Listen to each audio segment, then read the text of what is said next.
आपने कभी महिलाओं को देखा आफ्टर प्रेगनेंसी इनको बड़ी बीमारियां होने लग जाती हैं? क्यों हो रही हैं ये? वो सुनिए अच्छे से। देखिए, सबसे पहले महिला अगर प्रेग्नेंट हो गई तो सबसे पहले तो उसकी बॉडी शेप खराब हो जाती है। उसको खुद को ऐसा लगता है मेरा हस्बैंड मुझे भाव नहीं देगा। दूसरा, उनके अंदर कांस्टेंट इनसिक्योरिटी रहती है खुद की बॉडी को लेकर, उसकी वजह से भी काफी ज्यादा वेट गेन कर लेती हैं। दूसरा, सबसे इंपॉर्टेंट, इनको ना एम्बिशन, मतलब मेरे को ये करना था, मुझे ये पढ़ाई करनी थी, अब प्रेगनेंसी हो गई तो मैं क्या करूं।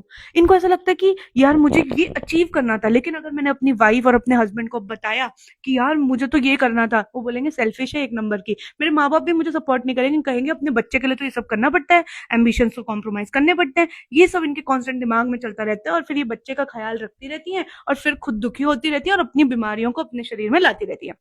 सबसे पहले देखिए, अगर ये बोल नहीं पा रही हैं या फिर चीजों के साथ बहुत कॉम्प्रोमाइज कर रहे हैं, थायराइड रिलेटेड इश्यूज सबसे पहले आते हैं, इनको थायराइड ही हो जाता है।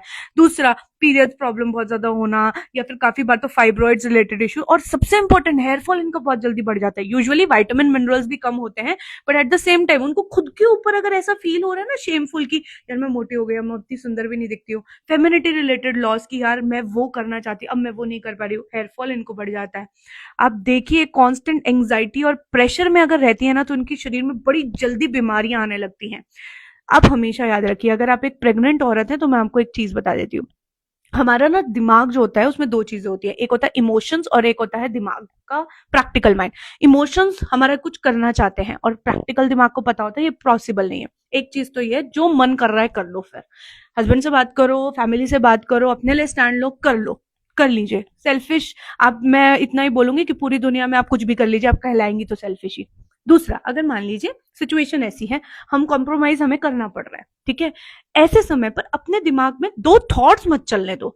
ऐसे मत बोलो कि कॉम्प्रोमाइज ही है, मैं ये करना चाहती थी, मैं नहीं कर पा रही हूँ, ये भी संभालना पड़ रहा है। अपने ना दिमाग को ट्रेंड कर लो कि यार अभी ये कुछ टाइम है जिसके लिए मुझे ऐसा करना पड़ेगा। हस्बैंड से डिस्कस करो, फैमिली से डिस्कस करो कि मुझे ऐसा फील हो रहा है, और उसके बारे में फिर एक कांस्टेंट आइडिया बना लो। अपने दिमाग को इस तरीके से ट्रेन करो कि जब भी दिमाग में वो थॉट आता है ना, यार मुझे ये करना था फिर मैं कर नहीं पाई, दिमाग को बोलना शट अप, बस उसको रीजन दे दो। शट अप बोलने के बाद एक रीजन जरूर दो कि यार अभी इसके लिए नहीं कर रही हूं, पर मुझे पता है मैं ये कर लूंगी। अगर आप ये चीजें अपने अंदर रखती जाएंगी तो आपको बहुत ज्यादा बीमारियां, क्रॉनिक इलनेसेस आपकी बॉडी में आती जाएंगी।